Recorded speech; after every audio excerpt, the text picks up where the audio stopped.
তর্ক বিতর্ক করা, কাদের সঙ্গে তর্ক বিতর্ক করাকে বুলি বলে?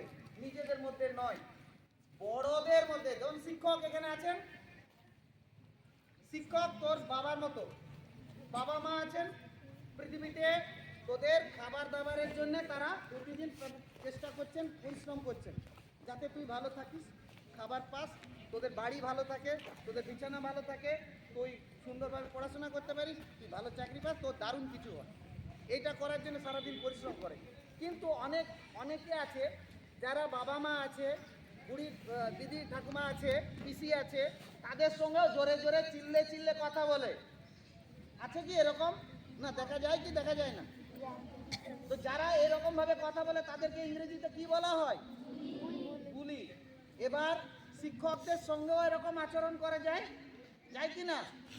শিক্ষকদের সঙ্গে করে কি করে না? হ্যাঁ, আপনি তো বলে এরকম করে কি না? তো এই আচরণটাকে কি বলে? বুলি। এই বুলি আচরণটা কার মধ্যে প্রথম শুরু হয়, কখন শুরু হয়? কেউ বলতে পারবি? কেউ বলতে পারবি এই আচরণটা কখন শুরু হয়? এই আচরণটা শুরু হয় যখন ক্লাস 7 এর শেষ দিকে থাকে, 8 এ উঠে তখন। বোঝা গেল?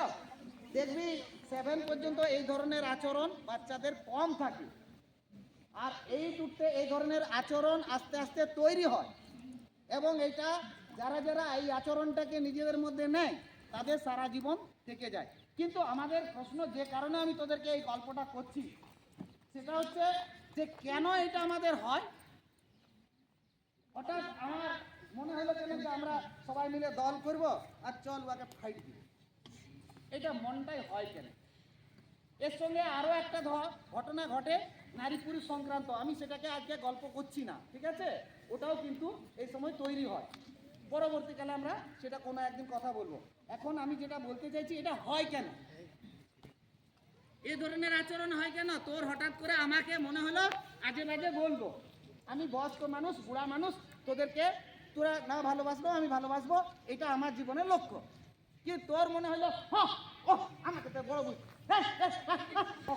হবে না, আমি এটা চাইছিলাম, ওটা হলো না, এই তো স্যার আপনাকে তো দিয়েছিলাম, আপনি ভুল করেছেন। আমি কোনো ভুল করতেই পারি না। এগুলো কেন হচ্ছে? এগুলো নিয়ে আমরা চারটে কথা বলবো, চারটা কারণে হয়। তোদেরকে আজকে গল্প করবো। আমাদের পরীক্ষা শেষ হয়েছে, এবছরের মতো স্কুল আজকে শেষ হচ্ছে, ঠিক আছে? এরপর 23 তারিখে তোরা রেজাল্ট পাবি। তাহলে আজকে এই গল্পটা আমাদের একটু, তোরা যারা আসছিস তাদের সঙ্গে একটু শেয়ার করা দরকার। তাহলে সেই কেন আমাদের মধ্যে বুলিজম তৈরি হয়, বুলি শব্দটার মানে কি বোঝা গেছে? বোঝা গেছে তো? কথা বলবো তো? আচ্ছা ঠিক আছে, বুলি শব্দটা আমরা কেন আমাদের মধ্যে এটা তৈরি হচ্ছে, এটা আমরা প্রত্যেকে আজকে জানি, ঠিক আছে? প্রথম কথা, আমরা একটা শব্দ, বাংলা শব্দ বলছি, আত্মপরিচয়ের সংকট। আত্মপরিচয় মানে কি? নিজের পরিচয়, সেলফ আইডেন্টিটি। তুই একটা কি? তুই কি? তুই একটা আত্মা, হ্যাঁ, তুই একটা আত্মা, নিজ। আর তার একটা পরিচয় আছে। আমার বাবা মার পরিচয় একটা একরকম, আমি ছাত্র সেটা আরেক রকম পরিচয়, আমি মানুষ আরেক রকম পরিচয়, আর আমি 14 বছরের মানুষ সেটা আরেকটা পরিচয়, আমি ক্লাস 8 এ পড়ি সেটা আরেকটা পরিচয়। আর আমাদের পরিচয় কি? আমরা কেমন আচরণ করছি সেটাও একটা আমার পরিচয়। কিরে, তোর সঙ্গে যদি আমি এখন যদি যুদ্ধ মুটকি করে খসড়া বাজা করতে থাকি, তো সেটা আমার একটা পরিচয়, আচরণের পরিচয় নয়? তাহলে আমাদের আচরণটাও একটা পরিচয়। তাহলে আত্মপরিচয় করতে গেলে প্রথমে আমাদের আচরণটাকে দেখাতে হবে, এই তো? ওইটাও একটা পরিচয়। তো এই পরিচয়টা হঠাৎ করে আমাদের কি হলো, যে ছেলেগুলো এবং মেয়েরা আস্তে আস্তে যখন কিশোর বয়স্ক হয়, তখন তাদের মধ্যে হঠাৎ করে একটু পরিবর্তন দেখা যায়। এটা স্বাভাবিক কারণেই হয়, বড় হওয়ার কারণে হয়, নিয়ম মেনেই হয়, এবং এটা হওয়াটাই স্বাভাবিক। তাহলে এই যে স্বাভাবিকভাবে যে পরিবর্তন হচ্ছে, সেই পরিবর্তনটা আমরা ঠিক কিভাবে চলবো, সেই পরিবর্তনের সঙ্গে আমি নিজেকে কিভাবে মানানসই করব, এর জন্য আমরা কারোর সঙ্গে কথা বলি না। কার কাছ থেকে দেখি? বন্ধুদের কাছ থেকে দেখি। তো বন্ধুরা সবাই নিজেরাই সমস্যায় আছে, তোকে কি সাহায্য করবে? আমার পকেটে পয়সা নাই, তুই আমাকে কোটি কোটি টাকা চাইছি, দিতে পারবো? আমি নিজেই ফকির, আমি নিজেই ভিখারি, দিতে পারবো? তাহলে আমি নিজেই সমস্যায় আছি, আর এখন হঠাৎ করে রূপালী এসে আমাকে বলছে যে স্যার আমাকে হেল্প করতে হবে, আমি পাচ্ছি না। এই তো এই সমস্যাগুলোকে আমরা দূর করার জন্য কি করতে হয় না, আমরা বন্ধুদের কাছে যাই, আমরা বন্ধুদের কাছ থেকে শেখার চেষ্টা করি, এই আমার এইরকম সমস্যা হচ্ছে, আমার পিঠটা দম ব্যথা করছে, কি করবো? তো বলছি তুই এমনি কর, তুই ওই কর, নাহলে এই হবে।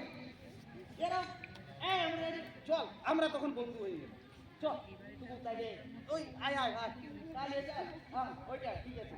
এই করে করে বন্ধু তৈরি হয়, আর বন্ধু তৈরি হতে হতে কি হয়, বন্ধু তৈরি হতে হতে তৈরি হয় ওটাকে কি বলে, একসঙ্গে সেটা যেটা গ্রুপ হয়, প্রথমে সেটার নাম থাকে গ্রুপ। একসঙ্গে বন্ধুরা জড়ো হলে তখন সেটাকে বলে গ্রুপ, আর কিছুদিন পরে সেটা গ্রুপটা কি হয়, গ্যাংয়ে পরিবর্তন হয়। যখন আমরা দুষ্টু কাজ করি তখন সেই গ্রুপকেই বলে গ্যাং। তাহলে গ্রুপ ভালো না গ্যাং ভালো? কোন শব্দটা ভালো, গ্রুপ না গ্যাং? ওদেরকে যদি বলে গ্যাং হয়েছিস তাহলে কি বলছে, আমরা তোরা দুষ্টু ছেলে দল বেঁধেছে, তাই তো? তাহলে ইংরেজি শব্দ আছে গ্যাংস্টার, গ্যাংস্টারিজম। তাহলে গুলিরা কি তৈরি করে, গ্যাংস্টার। তাহলে আমরা গ্যাংস্টার তৈরি হচ্ছি কেন, হচ্ছি কিনা সেটা দেখতে হবে। আমাদের আচরণে হঠাৎ করে বন্ধুদের সঙ্গে আমরা কোনো অনৈতিক কাজকর্ম, অসামাজিক কাজকর্ম, বেআইনি কাজকর্মের সঙ্গে যুক্ত হচ্ছি কিনা। তাহলে কোনটা অসামাজিক, কোনটা বেআইনি, আর কোনটা অনৈতিক, এটা আমাদেরকে জানতে হবে। অনৈতিক মানে যেটা আমাদের নীতির সঙ্গে মানানসই নয়, যেটা ছাত্রের সঙ্গে মানানসই নয়, সেটা ছাত্রের কাজটাই অনৈতিক। যেটা সমাজের কাজের সঙ্গে মানানসই নয় সেটা হচ্ছে অসামাজিক। আর যেটা আইন বারণ করেছে সেটাও যদি করি তাহলে সেটা হচ্ছে বেআইনি। তো এইগুলো সবই আমাদের ক্ষতিকারক দিক। সবাই এই কারাই তৈরি করতে পারে, একা সবাই ভয় পায়। তো একা করতে সবাই ভয় পায়, আর অনেকগুলো দল হলে তখন কি হয়, ভয় তাদের চলে যায় ধীরে ধীরে, নাকি? তখন অন্য লোক ভয় পেতে থাকে। গ্যাং তৈরি হয়ে গেছে, তৈরি হয়ে গেছে, ভয় দেখা পাচ্ছে, আয় সবাই মিলে দেখি করে যা। তো এই যে গ্যাং তৈরি হচ্ছে, এই গ্যাং তৈরি হচ্ছে মূলত আত্মবিশ্বাসের অভাব ঘটে গেছে। অর্থাৎ আমাদেরকে কেউ তো মানছে না। আমরা সবাই চাই আমাকে সবাই ভালোবাসুক, আমরা সবাই চাই আমাকে ভালো বলুক, আমরা সবাই চাই যে আমি যেটা করছি সেটা মোটামুটি সবার থেকে ভালো। কিন্তু দেখা যাচ্ছে এরকম তো হচ্ছে না। আমি আমাকে ভালো বলতে বলছি, কেউ ভালো বলছে, ঠিক আছে? এই গাড়ির শব্দ শুনে কি মনে হচ্ছে বলতো, ভালোভাবে পড়াশোনা করে যে গাড়ি ঘোড়া চাপে সেই, হ্যাঁ ঠিক আছে, একটা সুন্দর হাততালি দে, দারুণ অনেক বলছে। এটা আমরা বেঁচে আছি কিনা এটা একটা নিদর্শন হিসেবে হাততালিটা হলো। আরেকবার হাততালিটা,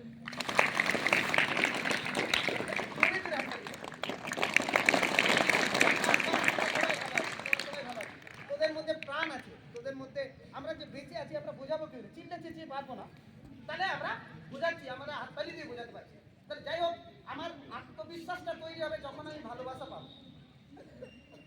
অথচ আমি ভালোবাসা চাই অথচ ভালোবাসছে না, তখন আমার এই ধরনের প্রবৃত্তিগুলো তৈরি হচ্ছে।